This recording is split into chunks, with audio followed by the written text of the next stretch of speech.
முத்தி பூர்ணம் மெய்யாகவே சதுருகம் கோடி கால மக்களிடத்திலும் உள்ள சர்வ மூலமந்திர நிரூபிக மகான்மியராய ஏகோவான் சாலை ஆண்டவர்களை முத்தி பாதிக்கும்.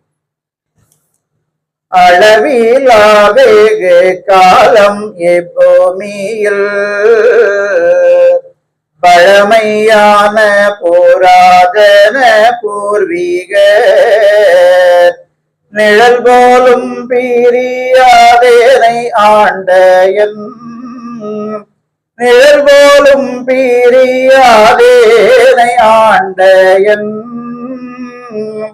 தலையில் என் குரு தாழ்வாழி வாழியே. நமது குலதெய்வம் பிரம்ம பிரகாச மெய்வழிச்சாலை ஆண்டவர்களை நினைந்து பணிந்து போற்றி கற்பகத்தரு என்ற தலைப்பில் எனக்கு தெரிந்ததை புரிந்ததை உங்களோடு பகிர்ந்து கொள்கிறேன். இங்கு ஆவணி 2025 ஆண்டு சிவகாசி வேதம் ஓதும் பாடசாலைக்கு திரண்டு வந்திருக்கும் அனைவருக்கும் நமஸ்காரம். கற்பகத்தரு பற்றி நம்ம வேதத்துல நிறைய கொடுத்திருக்காங்க. இத வேதத்துல என்ன இருக்கோ அதான் நான் சொல்ல முடியும். உங்களுக்கு என்ன புரியுதோ அதை புரிஞ்சுக்கணும். கற்பகத்தரு எங்க இருக்கு அப்படிங்கிறத நம்ம தெய்வம் அவர்களுடைய குரு பெருமானை அந்த சந்தித்த அந்த பங்குனி மாதத்துல அவர்களுக்கு இப்போ தெய்வம் அனந்தர்களுக்கு கொடுத்த அதே பிரம்ம உபதேசம் கொடுத்திருக்காங்க. அப்ப அவர்களுக்குள் இறைவனை நோக்கிய பயணத்துல இருந்த போது அங்கு அவர்கள் கண்டதை நம்ம மூலமண்டார பருவத்துல தெய்வம் அருள் இருக்காங்க. எல்லா உலகங்களுக்கும் எல்லா வேதங்களுக்கும் உற்பவம் அனைத்தும் விரிய வைத்து அரசாண்டு கொண்டு முடிவில்லாததாக இருக்கும் நன்னிலம் என்னும் குரு பூமியிலே கூட்டிக் கொண்டு நடந்தேறும் போது தனக்குள்ள அவங்க பயணம் பண்றாங்க ரெண்டு பேரும். அங்கே 4 குமிழிகள் குமிழித்து இனிய குளிர்ச்சி தங்கி நறுமணவாடை நாற்புறத்தும் கமலான் என்ற ஜலம் சுரந்து பெருக்கெடுத்தெழும்பும் வெட்டாத குளத்து நீர் என்றும் ஆத்மமர்ம ஜலக்கடல் என்றும் மாவுல் ஹயாத் என்றும் பொழுதுபடா துணை என்றும் இன்னும் அனந்தானந்தம் பெரும் பெருமை மகத்துவ எழில் பெற்றிதான் இருக்கும் அந்த புனத்துறையில் நீராடி குடித்து. அப்ப இது எங்க அந்த ஆத்ம மர்ம ஜலக்கடல் இருக்கு அப்படின்னா நமக்குள்ள இது தூல தேகம், இதற்கு அடுத்து இருப்பது ஜீவதேகம் நம்முடைய மனம், இதற்கடுத்து 3வது இருக்கிற அந்த காரண தேகத்துலதான் ஆத்ம மர்ம ஜலக்கடல் இருக்கு. இப்ப ஆத்ம மர்ம ஜலக்கடல்ல அதை பற்றிய விரிப்பு கொடுத்தாங்க. அப்பாலே நடந்து செல்கிறேன்.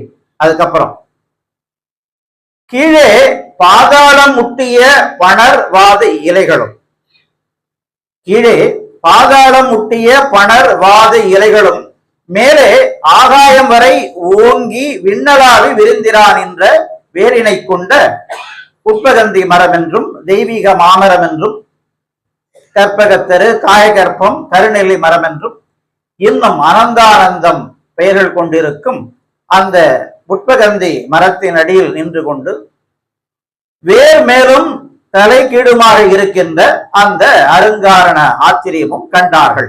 இது நம்ம மான்மிய மூலபண்டார பருவத்தில் இருக்கு. அதாவது நம்ம பூலோகத்துக்கு முதல்ல தருக்கினம் என்றால் நமக்கு தருகின்ற இனம்ங்க. மீதி உயிரினங்கள் எல்லாம் எடுத்துட்டீங்கன்னா நமக்கு போட்டி போடுகின்றது மற்ற உயிரினம். ஒரு எறும்பு எடுத்துக்கிட்டா வீட்டுல ஜீனிக்கு வருது, உணவுப் பொருளுக்கு வந்துருது.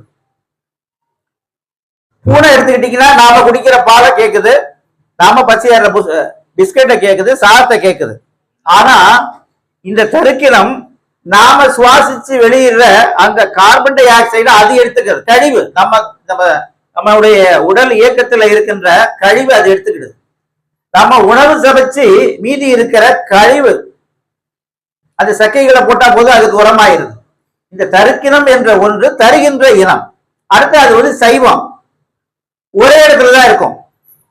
ஒரு சின்ன புழு எடுத்துக்கிட்டாங்கன்னா கூட அப்படியே நகர்ந்து நகர்ந்து நகர்ந்து போயிட்டே இருக்கும். ஆனா தருக்கினமாகிய தாவர இனம் அது சைவம், அதாவது ஒரே இடத்துலதான் இருக்கும். உண்டு பண்ண நாள்ல இருந்து ஒரே இடத்துலதான் இருக்கும் சார். அதை போல பூலோகத்து தருக்கினம் மேல வானத்தை நோக்கி இருக்கு. அதுக்கு உணவு சூரியனுடைய ஒளி. சூரியனுடைய ஒளி இருந்தாத்தான் ஒரு தாவர இனம் அதுக்குடைய உணவை உற்பத்தி பண்ண முடியும். நமக்கு இந்த கற்பகத்தரு சொர்க்கலோகத்து மரம். அந்த மரம் அதனுடைய வேறு மேல இருக்கு, அதனுடைய இலை எல்லாம் கீழே இருக்கு. இது சொர்க்கலோகத்து மரம். அடுத்தது இது நமக்குள்ள எங்க இருக்குங்கிறத இன்னொரு பகுதியில நமக்குள்ள ஒரு அணுவடிவ ஒரு அழியா வஸ்து இருக்கு. நமக்குள்ள அந்த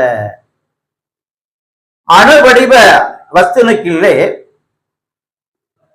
கேட்பதெல்லாம் தருவது, கேட்பதெல்லாம் தருவதாகியும் கேளாததும் தருவதுமாகிய சர்வ ஜீவ மூல மந்திரார்த்த கற்பகத்தரு என்னும் விருட்ச வித்து ஒன்று இருக்கிறது. அதனுடைய தன்மை என்னன்னா கேட்டதெல்லாம் தரும், கேளாததும் தரும். சரி, அடுத்து பாடல்ல தெய்வம் கற்பகத்தரு பத்தி குறிக்கும் பொழுது, கைலை பிரான் சந்நிதி முன் கற்பகத்தின் அடியில், கற்பகத்தின் அடியில் காணும் பல காலங்களாய் காத்திருந்ததாலே அசோக நிழல் வாடை உங்கள் மேலடிக்கூதம்மே, மேலடிக்கூதம்மே ஆகையினால் உங்களிட நாடிதல்ல அம்மே. அதாவது அப்ப கற்பகத்தரு எங்க இருக்கு அப்படின்னா கைலை பிரான். கைலை பிரான் யாருங்க? சிவபெருமான் தான் கைலை பிரான். அவரு அந்த கைலாயத்துல இருக்கிறார், அதனால கைலை பிரான்னு பேரு. அப்ப கைலபிரான் சிவபிரான் சந்நிதி முன்னால கற்பகத்தரு இருக்கு. அந்த கற்பகத்தருடைய அடிநிழலில் இருந்ததுனால அவங்களுக்கு அசோக நிழல் வாடை உங்க மேல அடிக்குது அப்படின்னு பாடல்ல வருது. இப்ப சோகம் நமக்கு தெரியும், நமக்கு சோகமா இருப்போம். இந்த உலகம் முழுக்க சோகத்துலதான் இருக்கு. என்ன சோகம்னா யமனை நோக்கிய பயம்.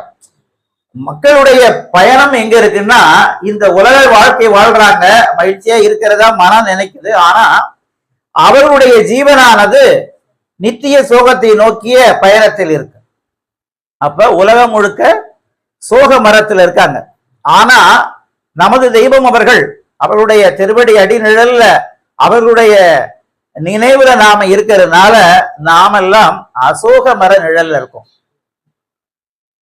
நாமெல்லாம் இந்த உடல் இருக்கிற வரைக்கும் கஷ்டங்கள் இருந்தாலும் ஜீவன் மகிழ்ச்சியில் இருக்கும்.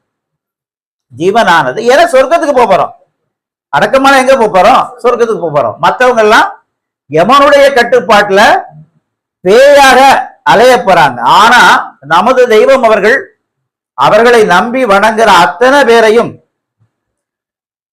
சோகம் இல்லாத அந்த சுக வாழ்வுல ஏற்றி வைத்துக் கொண்டே இருக்கின்றார்கள். அப்ப நாம எங்க இருக்கோம்?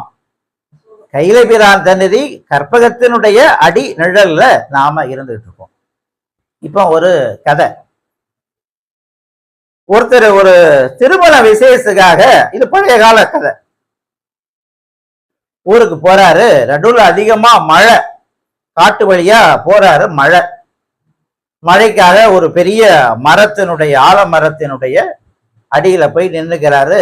மழை ஓய்து, இருட்டாயிருச்சு, போக முடியல, உடம்பெல்லாம் நனைஞ்சிட்டு இருக்கு. இப்ப நினைக்கிறார் அவரு, இப்படி உடம்பெல்லாம் நனைஞ்சு போச்சே, வேற உடை இல்லையே, எப்படி இந்த இருட்டுக்குள்ள இருக்கிறது, ஏதோ ஒரு நல்ல ட்ரெஸ் இருந்தா நம்ம நல்லா இருக்குமே அப்படின்னு நினைக்கிறார். அவர் நினைச்ச உடனே அவருக்கு ஒரு ட்ரெஸ் வந்துடுது. சரின்னு போட்டுக்கிறாரு. போட்ட பிறகு உட்கார்றதுக்கு இடம்ல எல்லாம் ஈரமா இருக்கு, ஒரு கட்டில் மெத்த இருந்தா நல்லா இருக்குமே அப்படின்னு நினைக்கிறாரு. உடனே ஒரு கட்டில் மெத்த ஜம்முன்னு ஏறி படுத்துக்கிறாரு. கொஞ்ச நேரத்துல பசிக்குது. ஆஹா, காட்டுக்குள்ள நமக்கு உணவுக்கு என்ன செய்யறதுன்னே தெரியலையே, ஏதாவது நல்ல உணவு கிடைச்சா நல்லா இருக்குமே அப்படின்னு நினைக்கிறாரு. உணவு கிடைக்குது, நல்ல திருப்தியா பசியாடுறாரு, நல்லா தூங்குறாரு. நடுவுல ஒரு 4 மணி போல ஒரு முழிப்பு வருது. பக்கத்துல எல்லாம் சிங்கம் கரிச்சிக்கிற சத்தம். சத்தத்தை கேட்டா இருட்டுக்குள்ள தனியா இருக்கும் போது பயந்தானே வரும். ஆகா, சிங்கம் கரிச்சிக்குது, இப்ப அது வந்து கடிச்சா என்ன செய்யறதுன்னு நினைக்கிறாரு.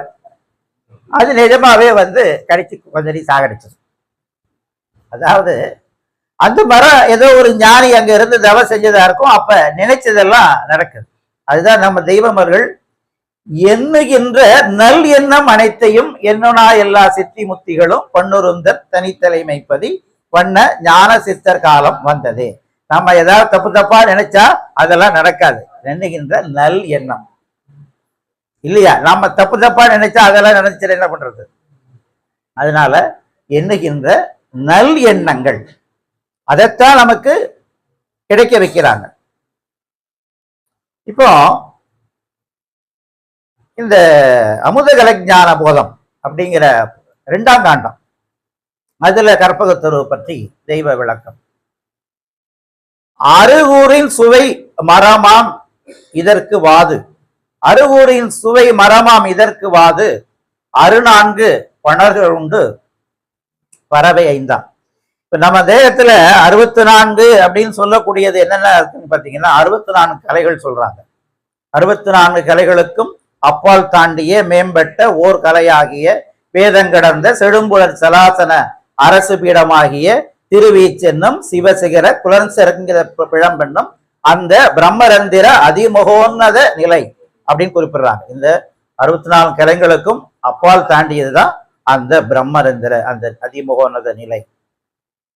இந்த ஜீவனுக்கு எத்தனை மூச்சுன்னா 64 அங்குல மூச்சு.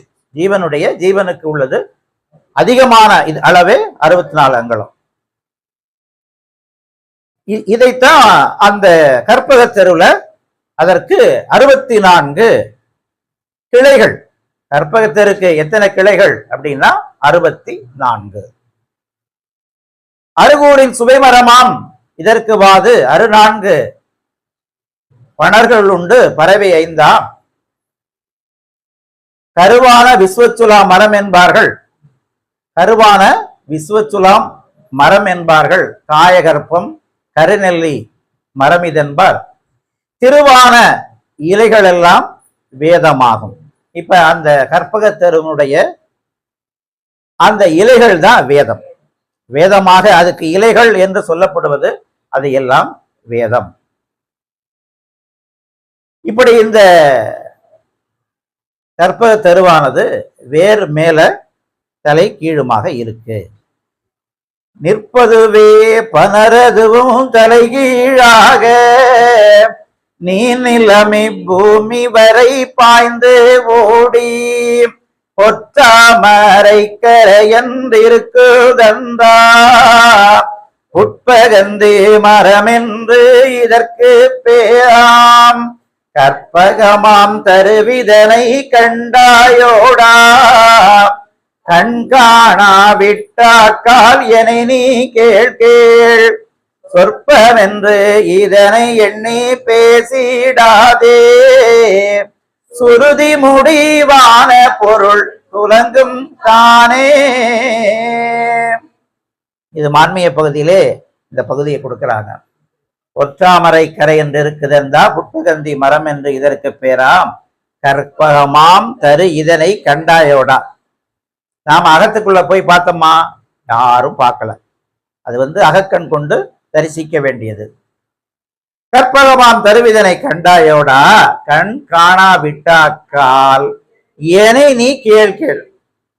இப்ப தெய்வத்துக்கிட்ட வாயிலையா தெய்வமே எனக்கு கற்பக தெரியல அப்படின்னு கேட்க முடியுமா? எந்த அனந்தராவது கேட்டாங்களா? அவங்க என்ன அருளி இருக்காங்க? கற்பகமாம் தரு இதனை கண்டாயோட கண்காணா விட்டாக்கால் எனை நீ கேள். கேட்க சொல்றாங்க. அப்ப அவங்களை கேட்கறதுக்காக அவங்க நமக்கு வேதத்தை அருளி இருக்காங்க. வேதம் என்பது தெய்வமுடைய எண்ணம், நினைவு. அவருடைய நினைவு எல்லாம் எங்க இருக்கு? வேதமா இருக்கு. சரி, கேட்கறதுன்னா படிச்சத காதுல கேட்கறது மட்டும்தான் கேட்பா? இல்ல, கேட்டபடி நடக்கணும். அதுக்கு தான் ஓதி உணர்ந்து உரைப்படி நடந்தோர்ங்கிறாங்க. ஓதி உணர்ந்து உரைப்படி நடந்தோர். இது 3 கேட்டல் என்ற செயலில் 3 இருக்கு. காதுல கேட்டதை உணரணும், அதன் பிரகாரம் நடக்கணும். எது வரைக்கும்? நாம அடக்கமாற வரைக்கும். இதுதான். அப்ப நாம கற்பகத்தரு நமக்கு தெரியாது, ஆனா கற்பகத்தருவாக நம்ம தெய்வம் என்ன கேளு, அவருடைய திருவாக்கை கேள். இந்த உலகத்துலங்க பொய்க்கல்வி எல்லாரும் நாம படிச்சிருப்போம். பிள்ளைங்க நாம படிக்காட்டி பிள்ளைங்க படிக்கிறாங்க. எங்கேயாவது ஸ்கூலுக்கு சார் நான் டெய்லி வர்றேன், நீங்க சொல்றதெல்லாம் கேட்கிறேன், ஆனா பரீட்சை எழுத மாட்டேன் அப்படின்னா எங்கேயாவது பாஸ் பண்ண வைப்பாங்களாங்க? பரீட்சை எழுதணும், மார்க் போடுவாங்க, இவ்வளவு மார்க் வாங்கணும், 35%. 10th 35. என்ன சொல்ல மாட்டேங்கிறீங்க? 10th பாஸ் ஆனா 35% மார்க் வாங்கினா தான் பாஸ். சார் நீங்க சொன்னதெல்லாம் கேட்டேன், எனக்கு மார்க் போடுங்கன்னா ஒன்னும். ஆனா இந்த கலியுக கடைசியில கற்பகத்தருவாக வந்து அவதாரம் செய்துள்ள நம்ம தெய்வம், கேளு, நீ கேட்டா போதும். ஏன்னா கற்பகத்தரு என்ன கேட்டதெல்லாம் தருகுது. கற்பகத்தருடைய குணம் கேட்டா தர்றேன். அதுதான் அந்த வாக்கியத்திலே உன் ரட்சிப்புக்குரிய தேவரகசிய செயலே இங்கு வாக்கியமாக இறக்கப் பெறுகிறது. அதை உன் செவியில் வாங்கி சிந்தித்து பிறரிடம் பேசுவது தவத்தை காண எத்தனையோ மடங்கு அதீதமான உன்னதமுடைய. அப்ப வந்து செவியில வாங்கினாவே தவத்தை கொடுக்குறாங்க. இப்ப நம்ம மான்மிய பகுதி படிக்கிறோம், நிறைய இது புரியல. இந்த புகர் சமய ஜெகத சத்துவ இதெல்லாம் மனப்பாடம் பண்ணணும்னு அனந்தர்கள் சொல்லி மனப்பாடம் பண்ணி வச்சேன். புகர் சமய ஜெகத சத்துவ சத்துகணாமிய காப்பேடு கடாபு வைப்பாக 107 நிலபதிப்பும் அப்படின்னு போகும். எனக்கு ஒண்ணும் புரியல, ஆனா படிக்க சொன்னாங்க மான்மிய, ரைட், நம்ம படிச்சிருக்கோம். இதுல அந்த கடைசி பகுதி, அந்த அந்த அந்த பக்கத்தினுடைய கடைசி பகுதியில கலாமரியரு கவன லக்கண தொடர் கர்ச்சுலாம் காயத்ரி ககன் வித்தை கமலைமணி கதி விராட் கதி சஞ்சீவி ஜீவ கற்பகத்தரு விரிச்ச வித்தானது எவ்வுலகங்களுக்கும் எட்டி ஏறி படர்ந்து விரிந்து விசாலிக்கவென உள்ளடக்கி கொண்டு அங்கன் குழந்தை வடிவெடுத்து நிற்பதானது. இப்ப இந்த நம்ம ஆரம்பத்துல இருக்கிற பகுதி புரியாட்டியும் இதுல கர்ச்சுலாம் காயத்ரி ககன் வித்தை கமலமணி கது விராட் கதி சஞ்சீவி ஜீவ கற்பகத்தரு விரிச்ச வித்தானது. நாம வந்து கற்பகத்தருவத்தை பத்தி தான் பார்த்துக்கிட்டு இருக்கோம். ஜீவ கற்பகத்தரு விரிச்ச வித்தானது என்ன? அவங்க அது வந்து வளர்குழந்தை குமார பருவம். தெய்வம் அவர்கள் சின்ன குழந்தையாக இருந்த போது அவங்க அதை பற்றிய விவரத்துல ஜீவ கற்பகத்தரு விரிச்ச வித்தானது எவ்வுலகங்களுக்கும் எட்டி ஏறி படர்ந்து விரிந்து விசாலிக்கவென உள்ளடக்கி கொண்டு அங்கன் குழந்தை வடிவெடுத்து நின்றதானது. அப்ப இந்த பகுதியில கற்பகத்தரு யாரு? நாம் தான் அன்னைக்கு குழந்தை வடிவத்துல இருந்த போதே எல்லாத்தையும் எனக்குள் அடக்கி வைத்து கொண்டிருந்து குழந்தை வடிவத்துல இருந்தேன் அப்படின்னு இந்த இந்த பகுதியில தெய்வம் நமக்கு அருளி இருக்காங்க.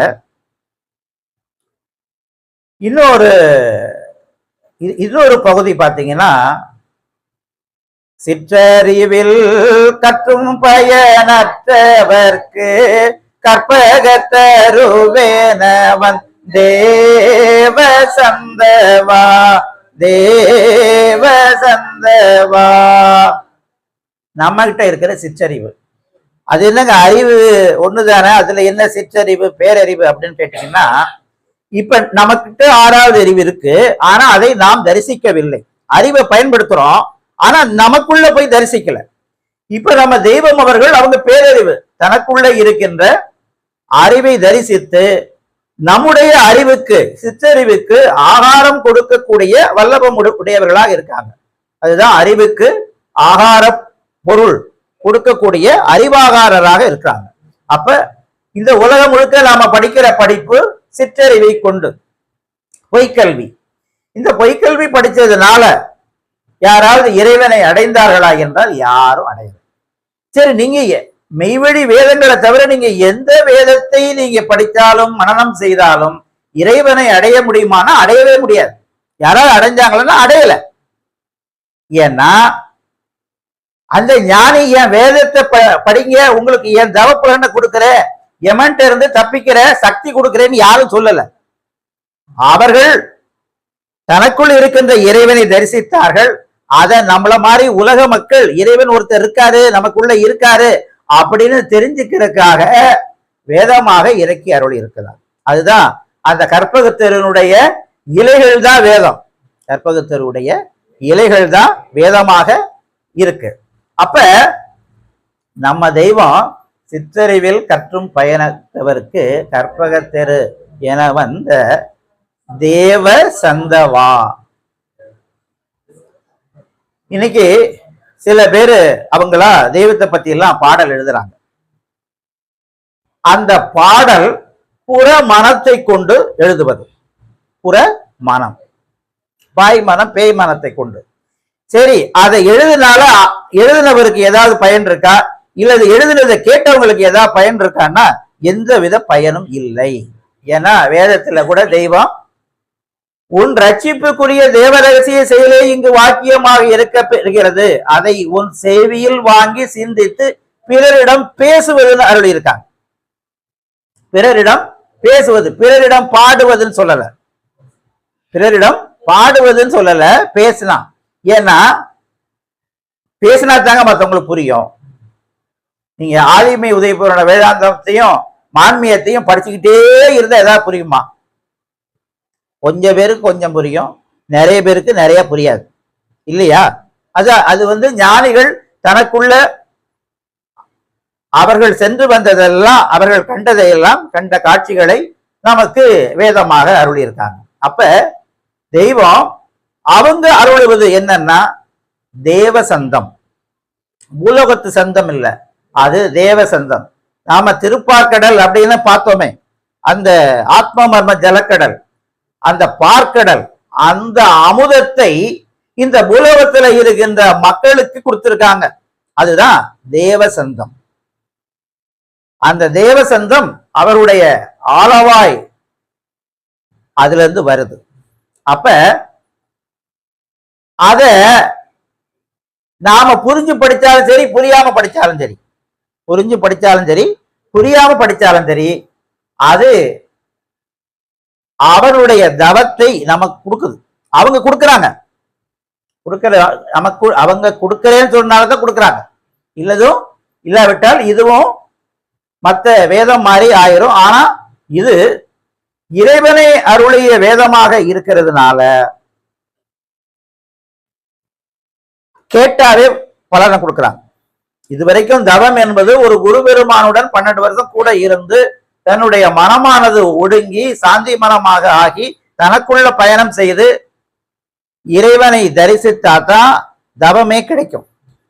ஆனா இந்த கலியுக கடைசியில கற்பக கருவே இந்த பூலோகத்துல அவதாரம் செய்ததுனால, ஏன்னா கற்பகத்தரு கேட்டதெல்லாம் தரும், கேட்டாவே தரும், கேட்டா தரும். அதனால கேட்டாவே அவங்களுடைய நாதத்தை, வேதத்தை கேட்டாவே தந்துகிட்டு இருக்காங்க. இந்த கேளாததையும் தரும் என்பதற்கு ஒரு நிகழ்வு இருக்கு.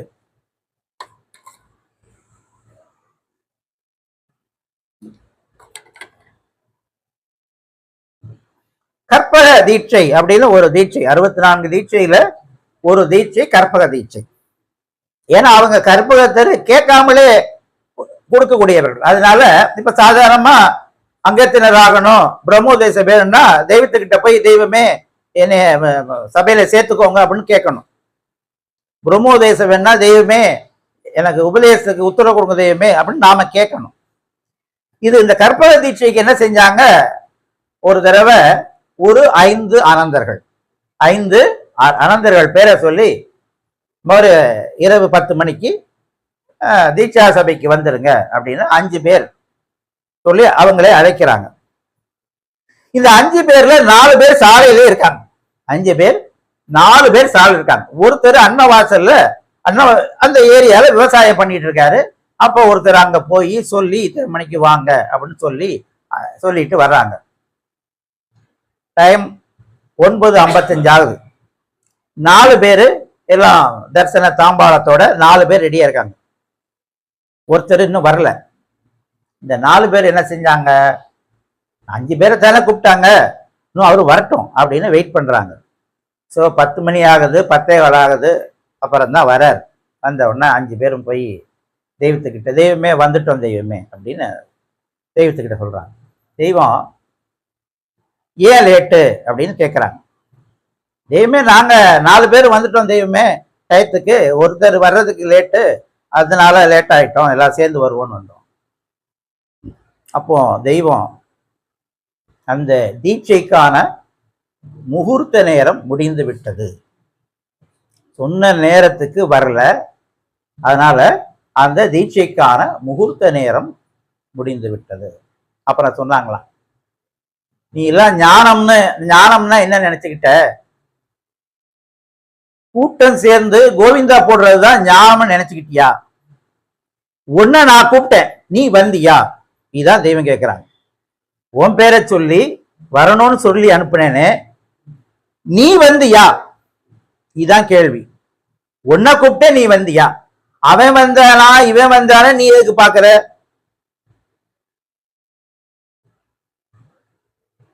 நாம இந்த தெய்வீகத்துல தெரிஞ்சுக்க வேண்டிய விஷயம் இதுதாங்க. நாம மனிதனாக பிறந்திருக்கோம். நம்மை அந்த யமநிலையில் காக்கக்கூடியவர்கள் கற்பக தெருவாக அவதாரம் செய்து வந்துள்ள தெய்வம் ஒருத்தங்க தான். அப்ப தீர்ப்புல நாம நிக்கிறோம், தெய்வம் இருந்து கேட்க போறாங்க, நம்ம ஜீவனுக்கு நீ என்ன செஞ்ச இந்த தூலம் எடுத்து, இதுதான் கேள்வி. அடுத்தவங்களை பத்தி கேட்க போறது இல்ல, நம்மளை பத்தி நம்மளை கேட்க போறாங்க. அப்ப நாம அடுத்தவங்களை பத்தி பேசுறதுக்கோ நினைக்கிறதுக்கோ என்னங்க இருக்கு? ஒரு வாக்கியத்துல ஒருவனை நல்லவன் என்றோ தீயவன் என்றோ நாம் தீர்ப்பு செய்வதற்கு முன் நீ என்ன விதி விதிக்கிறது, சொர்க்கம் நரகம் உன் கையிலா இருக்கிறது அப்படின்னு கேட்கிறாங்க. ஒருத்தர் நல்லவன் இவன் கெட்டவன், இது செய்யறது சரி தவறுன்னு சொல்றதுக்கு நாம யாருங்க? அதுதான் பாடல்ல முக்கோடி தர்வங்கள் உபந்தளித்த அன்போரை தக்கோடி நரகமதில் தள்ள என்றால் உண்மனந்தான். எண்ணிறந்தங்கூடி இயல்பாவம் செய்தோர்க்கு நன்னிய மோட்சம் நவிலவென்றால் உண்மனந்தான். தீர்ப்புங்கிறதுங்க இறைவனை பொறுத்தது, அவங்களுடைய விருப்பம். சொர்க்கம்னா சொர்க்கம், நரகம்னா நரகம். ஏன்னே கேட்க முடியாது, நாம ஏன்னே கேட்க முடியாது. ஏன்னா நாம யாரும் தவம் செய்யல, தெய்வமுடைய தவத்தை வாங்கி அந்த பலனை கொண்டுதான் நாம சொர்க்கத்தை நோக்கிய பயணத்தில் இருக்கோம். அப்ப அதுக்கப்புறம் அவங்களுக்கெல்லாம் வேற ஒரு நாள்ல அந்த கற்ப தீட்சை அருளி இருக்காங்க. இந்த நிகழ்வை நாம் ஒவ்வொருவரும் நினைவில் கொள்ள வேண்டும். இது அவர்களுக்கான நிகழ்வு அல்ல, நாம ஒவ்வொருவரும் நமக்கான நிகழ்வு. நாம தெய்வம், இவ்வளவுதாங்க, வேற யாரை. நாம தெய்வம்.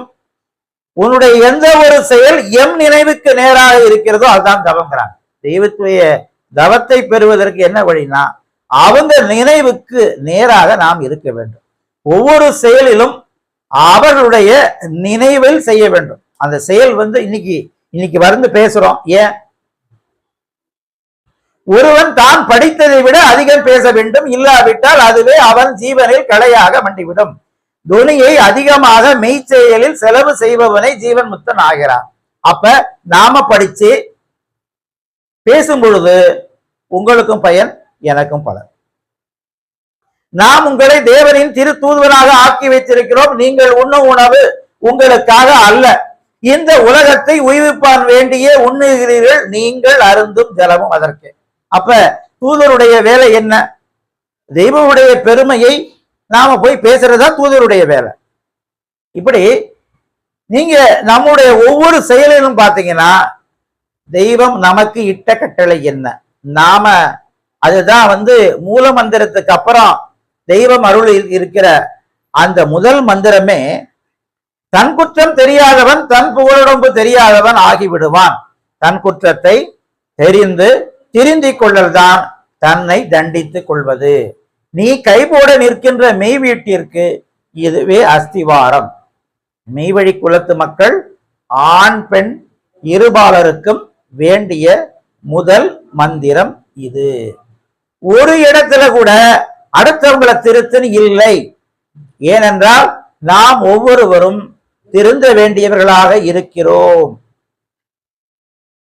அதனாலதான் உபதேசத்தை பற்றி தெய்வம் அருளும் பொழுது இந்த அனந்தர் 31 வருடமாக மெய்வழியில் இருக்கிறார். இவருக்கு உபதேசம் முடிந்ததா? இல்லை, நடந்து கொண்டிருக்கிறது. எத்தனை வருஷம்? 31 வருஷமா மெய்வழியில் இருக்கிறவருக்கு நடந்து கொண்டிருக்கிறது. எப்ப முடியும்? அவரை எப்ப அடக்கமாறாரோ அப்பதான் முடியும்.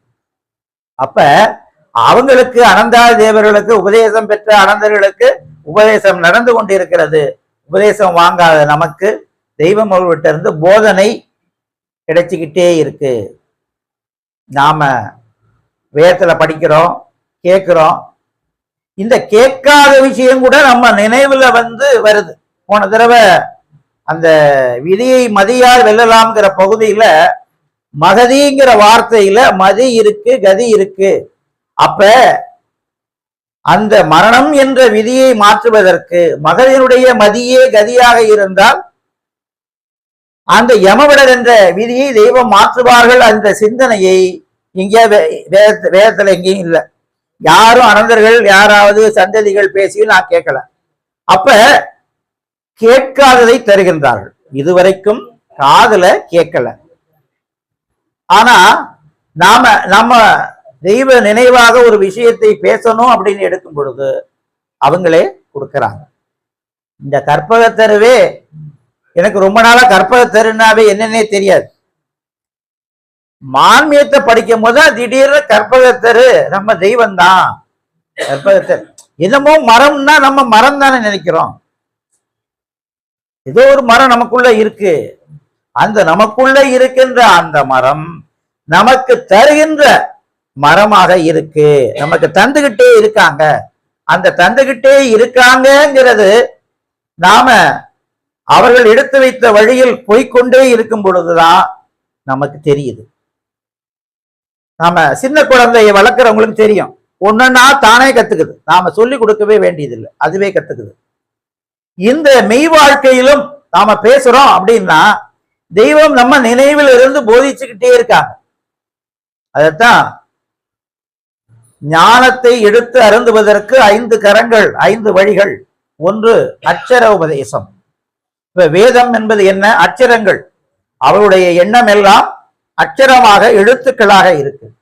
வாயினால் பேசி பூத்துகின்ற உபதேசம். இப்ப ஒவ்வொருத்தரையும் பேசுறத கேட்கலாம், வேதத்தை படிச்சு கேட்கலாம். அப்ப படிக்கும் பொழுது கேட்கும் பொழுது நமக்கு நிறைய விஷயங்கள் புரியுது. அந்த உபதேச விளக்கத்தை கொண்டு உன் நாவை வேதனாவாக வளர்ப்பது. இப்ப நாம படிச்சத பேசினாதான், பேச்சுல ஏதாவது தவறாக நாம புரிஞ்சுக்கிறோமோ புரியலையாங்கிறது நாம தெரிந்தவர்கள் முன்னால பேசும் பொழுது அவங்க சொல்லிடுவாங்க. ஒருத்தர் ஒரு பாடல், அந்த பாடல் என்ன சொல்லுதுன்னா, நான் பெற்ற தாயை நான் மறந்தாலும் அப்படின்னு பாடுறார் சபையில. பெற்ற தாயை நான் மறந்தாலும் கடைசியில தெய்வத்தை மறவேன். நான் அவர்கிட்ட சொன்னேன், பெற்ற தாயே வள்ளலார் பாடல், பெற்ற தாயே தந்தை எல்லாரையும் மறந்துதான் அவர் ஞானம் பெறார். அதனால அவரு அருள்னது நமக்கு செல்லாது. ஏன்னா நமக்கு தெய்வம் என்ன கட்டளை இட்டிருக்காங்கன்னா, அறிவறி பாடத்துல தந்தை தாய் கடமை தான் மறவாதே. அப்ப நான் பெற்ற தாயை நான் மறந்தாலும் அப்படின்னு சொன்னா தப்பு. தெய்வ நீதத்துக்கு மாற்றமாக போறீங்க, அப்படி பாடக்கூடாது. அப்ப அதே போல இது மாதிரி சாக்ரட்டிஸ் அப்படி பேசினாரு, அரிஸ்டாட்டில் இப்படி சொன்னாரு அப்படின்னு அதுல அவர் பேசினாரு. நரன் நரன் நரகத்துல போயிருக்கான். அவனை உலக மக்கள் அவர் பெரிய ஞானி, விஞ்ஞானி, அறிஞர் அப்படின்னு உலக மக்கள் எல்லாம் கொண்டாடலாம். ஆனா அவன் நரன். இன்னைக்கு செத்து போய் யமனுடைய யமலோகத்துல பேயாக அலைந்து கொண்டிருக்கின்றான். அப்ப ஒரு முத்தி பேரையில இந்த மாதிரி நரன் சொன்னதை சொல்லக்கூடாது. ஞானிகள் சொல்லதான் நாம எடுத்து பேசணும். அப்ப ஒருத்தர் பேசினாதான் அவர் பேசினதுல உள்ள குறைகள் என்ன அவங்களுக்கு தெரியாது இல்ல. அவங்களுக்கு புதுசா உள்ளவங்களுக்கு எதை பேச வேண்டும் எதை பேசக்கூடாது அப்படி தெரியாது. அதனாலதான் தெய்வம் பேச சொல்றாங்க. பேசினார் பிறவி நீர்த்தார் பேருளால் பெருமை பேசி அவங்களுடைய பெருமையை நாம பேசினாதான் நாம ஏதாவது ஒரு தவறான புரிதல்கள் இருக்கா அப்படின்னா அதை யாராவது ஒருத்தர் அதை சரி செய்ய முடியும். ஆகவே இந்த கலியுக கடைசியில நம்ம தேகத்துக்குள்ள ஆத்ம மர்ம ஜலக்கடலுக்கு அப்பால் இருக்கின்ற கற்பகத்தரு அணு வடிவு வஸ்து வித்துங்கிறாங்க. அந்த அணு வடிவு வஸ்து வித்தினுக்குள் இருக்கின்ற அந்த கற்பகத்தரு கைகளை பிரான் சிவபிரான் சந்நிதியில் இருக்கின்ற அந்த கற்பகத்தரு இந்த கலியுக கடைசியில குழந்தை வடிவாக உருவெடுத்தாங்க. நமக்கு கேட்டதெல்லாம் தருவதாயும் கேளாததும் தருவதாகிய ஒரு கற்பக தருவாக இருந்து அவருடைய தேவ சந்தத்தில் வருகின்ற அத்தனையையும் அவர்கள் நமக்கு தவமாக நமக்கு கொடுத்து கொண்டிருக்கின்றார்கள். அந்த கற்பக தருவாக இருக்கின்ற நமது மெய்வடி தெய்வமர்களை நாம் நினைந்து பணிந்து போற்றி புகழ்ந்து அந்த மேலாம்பரமான 4ஆம் பதத்தை பரமபதத்தை நாம் எல்லோரும் அடைவோமாக. முத்தி பேரை தொடரும். நமஸ்காரம்.